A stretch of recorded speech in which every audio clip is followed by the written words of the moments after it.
I've been using the Sony FX30 since mid-2023 as a B cam for my FX3. I have one FX30 like this with a top handle, and I got one without. If I could do it again, I would definitely buy both with the top handle so that I had a spare one around even if I didn't always use it. These are APS-C or Super 35mm sensors. So smaller than full frame and smaller than the FX3, but I've actually really come to appreciate this format for a lot of scenarios. The FX30's sensor is 6K and it downsamples to a 4K output.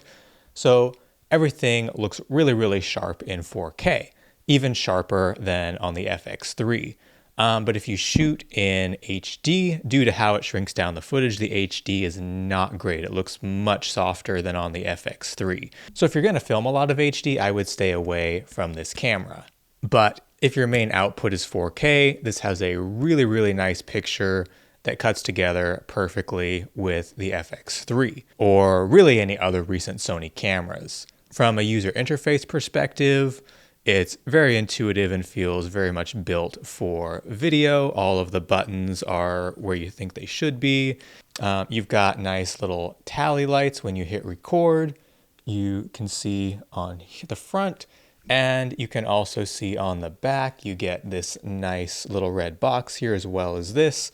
And on the top, the record button lights up so you know that you are recording. That's one of my personal favorite features on this because I'm often running multiple cameras for interviews, for wedding ceremonies, and it's really nice to be able to just glance over, see the red lights on, know that my other camera is indeed recording, and I did not forget to hit the button. The FX30 uses a 26 megapixel sensor, so you can take photos with it. It's not really designed for photos, and it has an electronic shutter, no physical shutter, so you're at risk of getting more banding and other issues that come with only using an electronic shutter.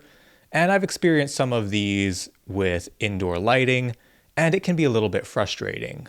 But since I'm mostly a videographer and the camera is built for video, that's really a minor complaint. I don't shoot a lot of photos on this, and I wouldn't recommend this for people who shoot a lot of photos.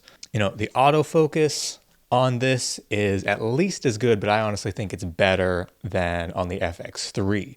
This camera also is actually really good for live streaming. It's literally plug and play. You just plug the right cord into it, plug the other end in your computer, open OBS, and you don't need any other accessories. It just works. And that's amazing. I don't do a lot of live streaming, but I have in the past, and it's been very easy not to have to mess with getting a capture card and all of that. Of course, the FX3 is really known as the low light king, and the FX30 does not compete with that, but really outside of the extreme low light, it's really hard to tell the difference between the image of the FX3 and FX30, except for the slight sharpness of the FX30. But they are really, really easy to match, and I do it all the time. I definitely see myself continuing to use the FX30s alongside my FX3 for a very, very long time.